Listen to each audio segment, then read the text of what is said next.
Hamas was first to announce that it had released Judith and Natalie. Experts say this is a prime example of Hamas trying to control the narrative and using this as propaganda. For more on that, let's bring in former Defense Secretary William Cohen. Secretary Cohen, it's great to have you here. The big question is, why release these two hostages and why now? Well, I think Hamas needs all of the goodwill it can possibly generate.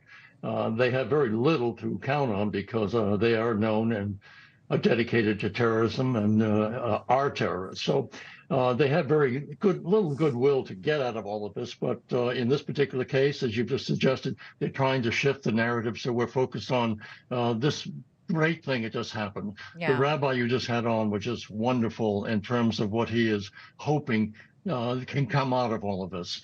And you may recall that Secretary Blinken's, he said his stepfather was Samuel Pizar, one of the most famous Holocaust survivors, perhaps equal to Elie Wiesel. He wrote a book called Blood and Hope. And I raise that tonight because you have the neo-Nazis in this country saying blood and soil. Samuel Pizar, who survived the Holocaust, said no, blood and hope. And this is what the rabbi talked about tonight. This is what Joe Biden talked about last night. Hope to help bring peace to that region, which has been fighting for 2,000 or 3,000 years now. Yeah. But it's up to us to try to dedicate ourselves to find a way to bring hope for a peaceful resolution ultimately to this great, horrific tragedy. Yeah, well, it's a region very roiled in outrage and protest and lots of high emotion, none of it seeming to be very good right now. I got to ask you, one FBI source said just a few minutes ago, quote, terrorists don't release hostages as a goodwill gesture. In other words, there's something else there. This is all calculated. He's right.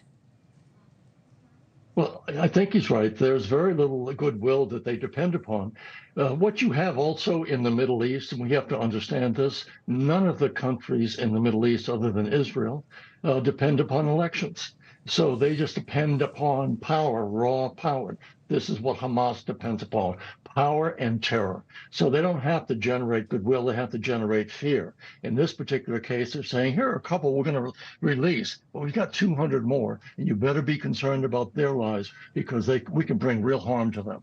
And so I think that's the message. We've got more coming, and you have to be careful that you don't come in with guns blazing and result with them either being killed, beheaded, tortured, and sent out for the world to see. Yeah, we should. That's the and we should remind our audience that Hamas is the same organization that said we will begin to kill the hostages and videotape it and release those videos one by one. So that's who we're dealing with here.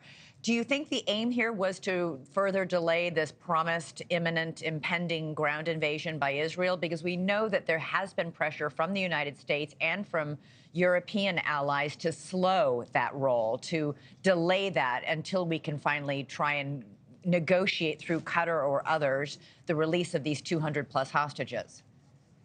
I think every family who has a child or a husband or relative over there now is saying, please don't rush in, see if you can get them out somehow. And I think Tom Friedman had a terrific piece this week talking about don't make the motive the destruction of Hamas right now. What you ought to make the motive to get the hostages out and then find a way to bring the peaceful Arab nations to bear on this entire thing. You mentioned Qatar.